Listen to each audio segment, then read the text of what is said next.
Corona virus का बचाव के हवाले से अवाम के आगाही दियण के सिलसिले में एमएस तेलका अस्पताल डिगड़ी doctor Narayan Das, DMS doctor Iqbal Khatri, doctor Mansoor Bhurgri, doctor Azam Qaim Khani, doctor Ilyas जट ने बियन की अगवानी में तेलके अस्पताल डिगड़ी का रैली कढ़ी वही।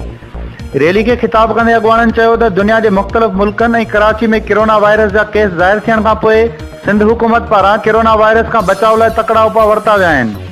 हिन वक्त ताईं कोरोना वायरस का पंहिंजो इलाइक़ो महफूज़ है, पर इलाज का एहतियात बेहतर है।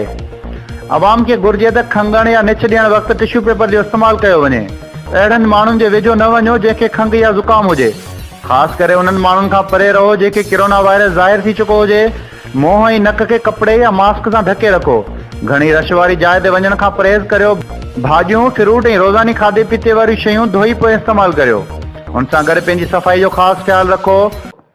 हथन के चंगी तरह साबुण से धोअण घुर्जे। ॿाहिरियनि मुल्कनि में रहंदड़ पाकिस्तानियन की अपील कंदासीं त जेकॾहिं अव्हां खे ज़ुकाम, बुखार या साह खणण में तकलीफ़ महसूस थिए थी त वेझी अस्पताल से राब्तो करियो।